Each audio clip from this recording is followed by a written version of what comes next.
మరి రాష్ట్రంలో నీళ్ళ ముచ్చట ఏమిటి మరి? ఇంత హడావిడి చేస్తున్నారు కదా, నీళ్ళదేంది మరి సంగతి? అసలు వీళ్ళకి నీళ్ళ సోయిందా? వీళ్ళకి నీళ్ళ సోయిందా? ముఖ్యమంత్రికి కానీ మంత్రులకు కానీ నీటిపారుదల శాఖ మంత్రి కానీ నీళ్ళ సోయిందా?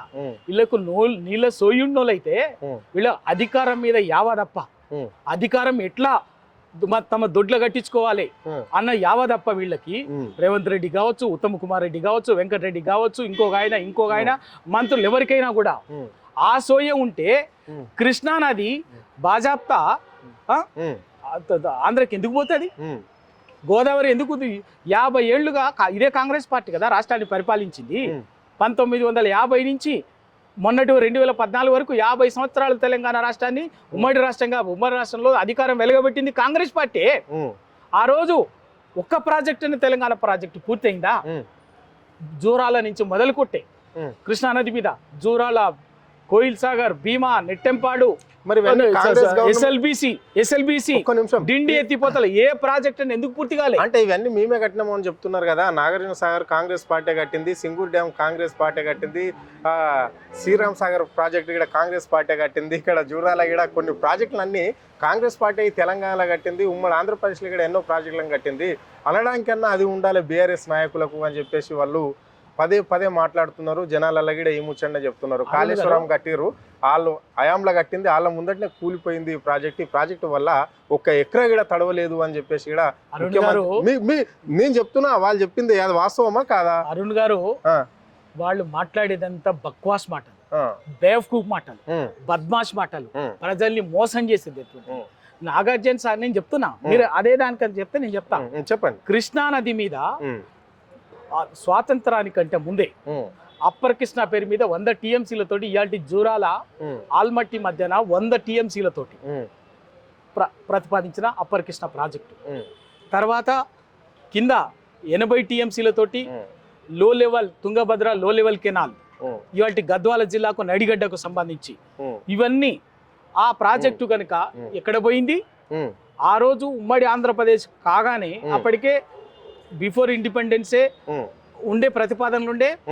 హైదరాబాద్ రాష్ట్రం తెలంగాణ రాష్ట్రం ఉండగానే బూరుగుల రామకృష్ణారావు గారి ప్రభుత్వ హయాంలోనే అప్పర్ కృష్ణ 100 టీఎంసీలకి లో లెవెల్ తుంగభద్ర లో లెవెల్ కెనాలు ఇవి ఉండే 180 టీఎంసీలు మహబూబ్ నగర్ జిల్లాకు ఉద్దేశించినటువంటి ఆ ప్రాజెక్టులు ఉంటే పూర్తి అయి ఉంటే ఇవాళ మహబూబ్ నగర్ రంగారెడ్డి జిల్లాకు వరద కాలువలతోటి వరద ప్రవాహంతో ఇవాళ సస్యశ్యామలమై 50 ఏళ్ల కిందనే అయ్యేది.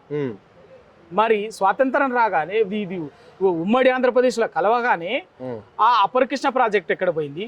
తుంగభద్ర లో లెవెల్ కెనాల్ ఎక్కడ పోయింది? ఇంకోటి ఎక్కడ పోయింది? అప్పర్ కృష్ణ కాస్త శ్రీశైలం ప్రాజెక్ట్ అయింది. ఎవరి కోసం కట్టిరు శ్రీశైలం ప్రాజెక్టు? తెలంగాణను ఉద్ధరిస్తుంది కట్టలే, తెలంగాణకు ద్రోహం చేస్తుంది కట్టిరు. అప్పర్ కృష్ణ పైకి పోయి కింద 100 కిలోమీటర్ల కిందికి తీసుకుపోయారు.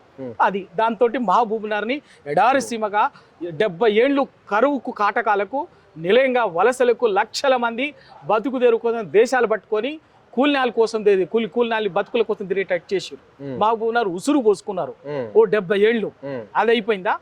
నల్లగొండ, నువ్వు నాగార్జున సాగర్, నువ్వు చెప్పినట్టు నాగార్జున సాగర్ కథ ఎక్కడ కట్టాలా? నాగార్జున సాగర్ ఎవడికి చెప్తారు కథలు?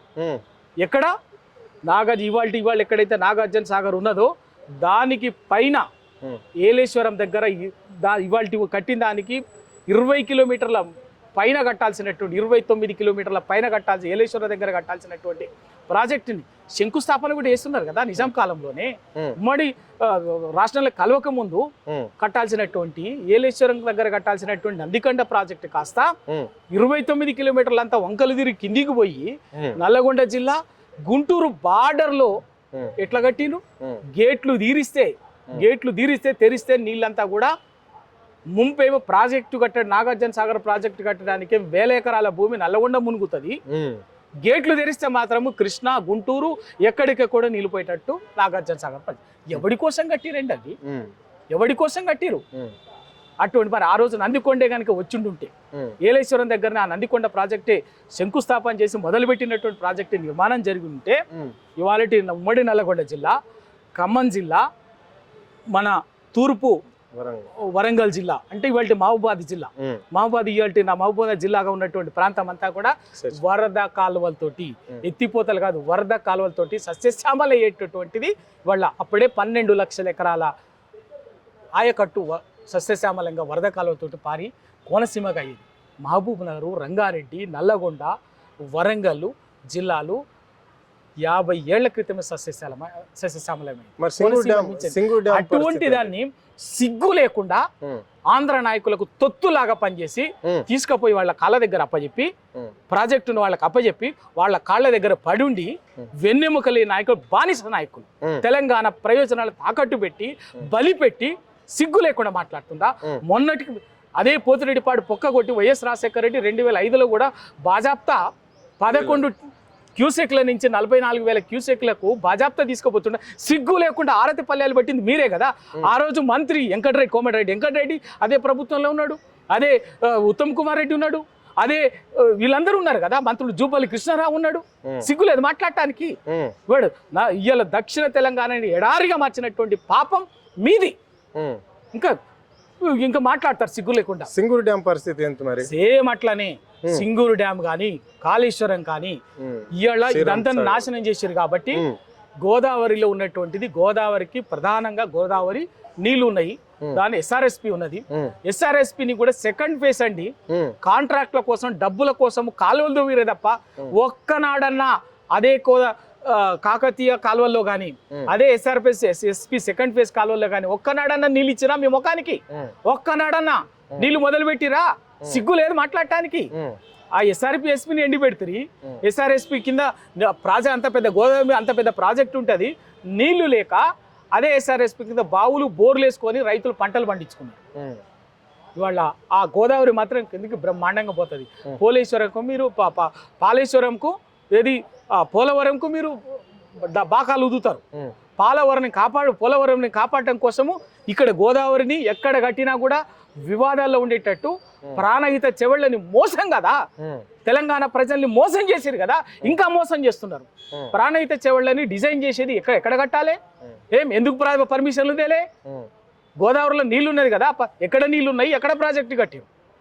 ఆడ మహారాష్ట్ర ప్రభుత్వము మిగతా ఛత్తీస్గఢ్ వాళ్ళు ఎట్టి పరిస్థితుల్లో మేము ఒప్పుకునేది లేదని చెప్పేసి కరాఖండిగా చెప్తుంటే మీరు 153 మీటర్ల ఎత్తుకు డ్యాముని తుమ్మిడిహట్టి దగ్గర డిజైన్ చేస్తారు, మేము గోదావరి పారిస్తామని కాలువలు దూవుతారు.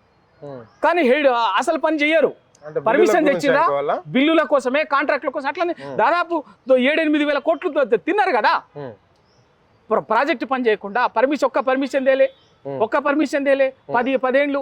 ఆ రోజు తెలంగాణలో ఉమ్మడి ఆంధ్రప్రదేశ్ ప్రభుత్వం కాంగ్రెస్ ప్రభుత్వమే, మహారాష్ట్ర ప్రభుత్వం కాంగ్రెస్ ప్రభుత్వమే, మధ్యప్రదేశ్ కాంగ్రెస్ ప్రభుత్వమే, కేంద్రంలో కాంగ్రెస్ ప్రభుత్వమే ఉంది కదా. మరి ఎందుకు తీసుకురాలే మీరు?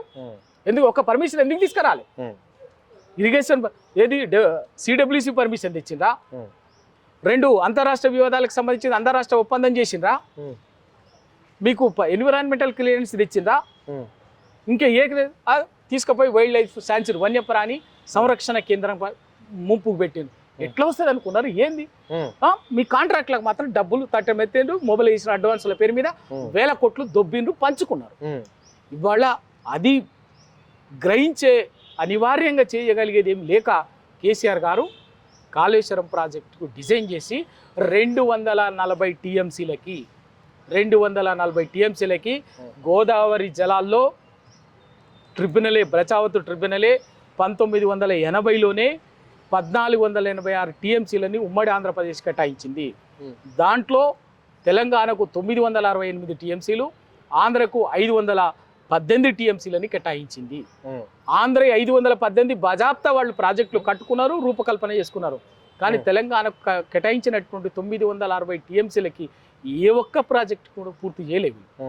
అందుకే కేసీఆర్ గారు ఆ 960 మనకు కేటాయించినటువంటి 968 టీఎంసీల నీటిని గోదావరి నది మీద 240 టీఎంసీలు కాళేశ్వరం తోటి, 50 టీఎంసీలు మన సమ్మక్క సారక ప్రాజెక్టు, తర్వాత సీతారామ ప్రాజెక్టు పైన చనాక కొరాట, ప్రతి ప్రాజెక్టుని 950 టీఎంసీలకి పూర్తి స్థాయిలో వినియోగించేటట్టుగా ప్రాజెక్టులకి రూపకల్పన చేసి వాటి పర్మిషన్స్ తెచ్చి దాదాపు 70-80% వర్క్స్ పూర్తి చేస్తే ఇవాళ కర్మగాలి ఈ 2 ఏళ్లలో మీ చేతులకు అధికారం మార్పిడి జరిగి మీకు వస్తే 2 సంవత్సరాల్లో ఒక్క ప్రాజెక్టును కూడా తట్టెడి మట్టి తీయకుండా ఇవాళ కేవలం దాన్ని మోసం చేస్తూ చంద్రబాబు నాయుడు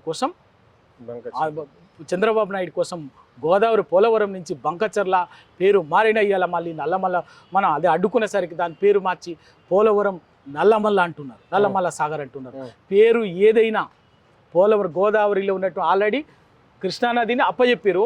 కృష్ణా గోదావరిలో ఉన్నటువంటి నీళ్ళని చంద్రబాబు నాయుడుకు 200 టీఎంసీలు అప్పచెప్పడానికి, ఆ తర్వాత నరేంద్ర మోడీకి తమిళనాడుకు ఆయనకు 200 టీఎంసీలు అప్పచెప్పడానికి బడేబాయి నరేంద్ర మోడీ కోసం, తన రాజకీయ గురువు చంద్రబాబు నాయుడు కోసం ముఖ్యమంత్రి రేవంత్ రెడ్డి ప్రభుత్వం తెలంగాణ రైతుల ప్రయోజనాన్ని శాశ్వతంగా తాకట్టు పెడుతుంది, బలి పెడుతుంది, రైతాంగ ప్రయోజనాలని జల సమాధి చేస్తుంది.